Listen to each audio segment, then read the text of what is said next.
Kamusta mga tol? Ngayon lang ulit tayo makapag-ride. Magpapa-change oil tayo kasi 5,300 na yung Odo. Hindi pa ako nagpapa-change oil. Isang beses pa lang ako nagpa-change oil noong 1,000 Odo. Kaya ano na, overdue na. Pupunta ako ngayon sa AA Ninja. Dito na lang sa Amadeo. Kasi traffic doon sa Danghari.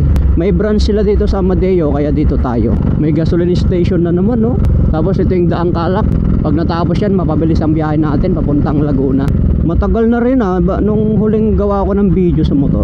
Natapos na yung gawa natin sa gym sa Laguna, Barangay Dila. Panahon na naman para makapag-motor tayo, makapag-ride na malayo. Yeah. Makakapasyal ulit tayo, makapag-touring. Kasi 2 buwan din ako na busy sa pagwe-welding.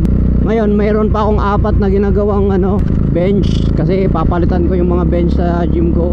Pangit kasi yung mga binili kong bench. 7,500 ang bili ko, tapos aalog-alog lang.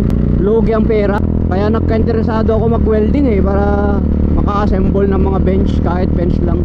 Pero kapag matagal ka na palang nagwe-weld, matututo ka mag-assemble ng machine. Kasi magiging basic na lang sa yung pag-assemble. Basta meron kang reference, madali lang. So i-review na lang natin tong motor Dominar UG2.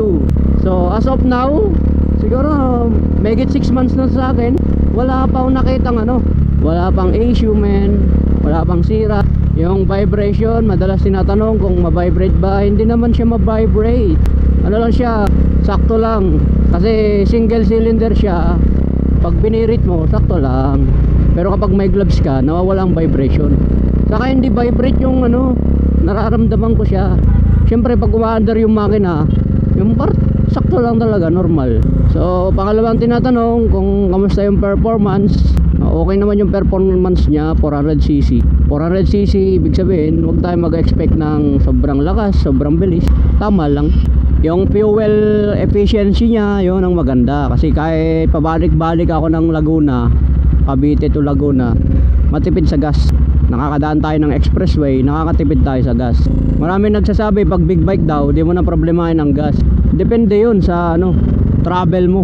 Kung ginagamit mo pang daily, mas mainam pa rin yung medyo matipid sa gas. Tulad nito mga idol, araw-araw kong ginagamit. Ito lang yung motor ko ngayon. So maganda para sa akin yung matipid sa gas. Pero kung big bike gamit mo tapos nagta-travel ka, yan, may group ride, talagang hindi mo na problemahin ang gas. Kasi for happiness na yun Kumbaga masaya ka na dahil nagta-travel ka na malayo gamit ang malaking cc na motor. Yun ang hindi mo na problemahin ang gasolina, kasi nag-e-enjoy ka habang sakay mo. Pero kung yung pang araw-araw mo, kailangan mo ring problemahin ang gasolina mo.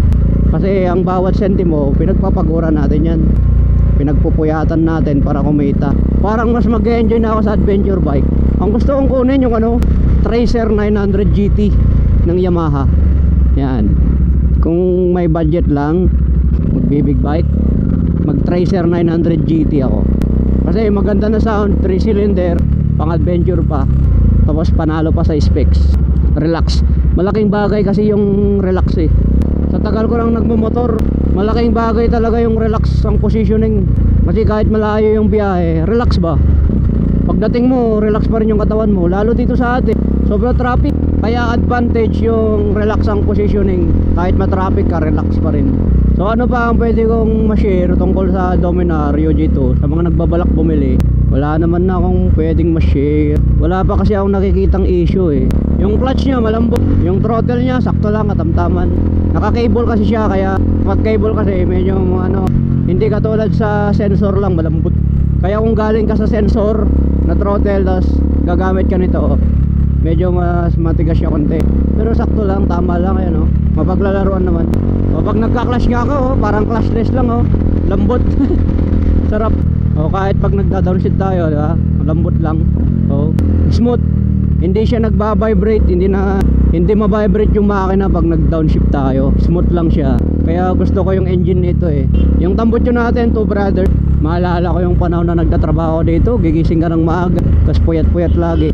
Gateway Business Park. Medyo napabayaan ko na itong motor ko na to kasi 2 buwan nang hindi nakaruwash, hindi nalilinisan yung kadena, tapos late pa yung change oil niya. Kawawa naman ang aking Black Mamba. Sarap mag-ride mga idol, lalo pag malayo. Gusto ko ulit mag-ride yung lugar na hindi ko pa napupuntahan.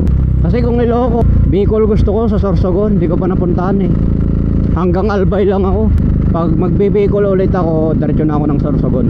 Masarap puntahan ng mga lugar na hindi pa napupuntahan. Mabilis naman siya pumalo ng 100 eh. Kahit mag-start tayo ng Gear 4, diba? Basic. Ang gusto ko dito sa Amadeo, hindi masyadong traffic. Pero dito ako na-disgrasya noon nung sakay ko yung Z1000R ko. Nadali ako ng biglang U-turn na tricycle. Nagbaba ng pasahero tapos biglang nag-U-turn. Eh paparating ako, nadali ko. Dapat pag mag-U-turn ka o liliko ka, tumingin ka muna sa bela. Saka maganda rin pala dito sa motor yung shock nya, napaka-smooth kahit may angka. Yung handle ayos, body positioning ayos. Ay buti na lang nagkaroon ako ng oras ngayon, saka sinipag, kaya mapapa-change oil ko na. Malapit na tayo sa EA Ninja. Alright, welcome to Amadeo. Yun, bukas yung Kawasaki. Dami palang ano rito. Naglilinis din ng kadena. Tayo sa likod. Hello po, change oil lang. Sa casa ko dati, dito mas malapit ako. Sir, ano pa po? Change oil. Change oil. Kasama na yung filter doon, di ba? Opo. Anong oil nyo dito, ma'am? Sir, eto po. Pili lang kayo, sir. Chain cleaning. Oo nga, papalis ko yun. Malinis nyo din. Chain cleaning. Sir, eto po yung ating ano. Siyempre, ano yun? Ipa-flush din yung ano niya, kasi iba yung oil niyan eh. Ano pong oil niyan? Galing sa casa. Opo. Di ko alam kung ano nilagay nila eh. Kawasaki din ata yun. Ayun na lang, sir. Ha? Sa akin na lang, sir. Yan din. Baka yun hindi ko nilagay. Oh, ganito lang naman ginagamit sa Kawasaki. Fully synthetic, no? Opo. Kaso ano to eh, 5W40 lang to eh. Ano kaya gas natin mga idol? 10W40 tayo o ano, Kawasaki genuine oil. Made in Germany. Gusto ko kasi to, para kahit isa, ito na lang. Kasi wala namang problema dito eh. Tapos ipapasilip ko yung ano kung may butas. Alin po, sir? Yung gulong ko sa likod. Grabe naman butas yan, 4. Yan oh, lalaki pa. Tulis. Oh, 2. 3. Puta dito, 3. Meron pa isa niyan. 4 din eh. Ito, may butas dito, baka yan yun. Ito. Ito nga yun. Yan yun? Oo. Grabe, napako-pako ah. Kung sinadya na yan ha, hindi na bihiro yan ha. Ay, butas-butas. Ito yung mags, wala namang tama yung mags ko. Ito, natusok talagang ano na oh. Natusok na oh. Hindi nayari yung mags. Bye, sige oh. Yan mga idol. Umabot ng 3,000 yung gastos ko kasi 4 yung butas ng gulong ko sa likod. Kalahan nyo yun, 4 ang butas. Tapos niraride ko pa. Grabe. Kaya pala laging flat yung likod ko. 4 ang butas, matagal na yun, di ko lang pinapansin. Buti hindi nasira yung mags ko.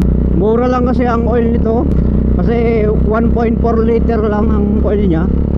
So bibili ka lang ng 2 litrong oil, okay na. Tapos sa susunod, 1 litro na lang. Kasi nandito yung kalahati eh. So hindi siya magastos kapag change oil lang. Diba? Tuwang-tuwa yung makina ko kasi fresh na fresh yung oil niya. Smooth na naman yung takbo ng aking motor. Sarap talaga mga idol mag-ride. Sarap magpatakbo, nakakamiss. Masarap magpatakbo ng mabilis. Delikado nga lang, baka may biglang sumulpot. Alright, okay mga tol, hanggang dito na lang ating video. Ingat tayo lagi, ride safe.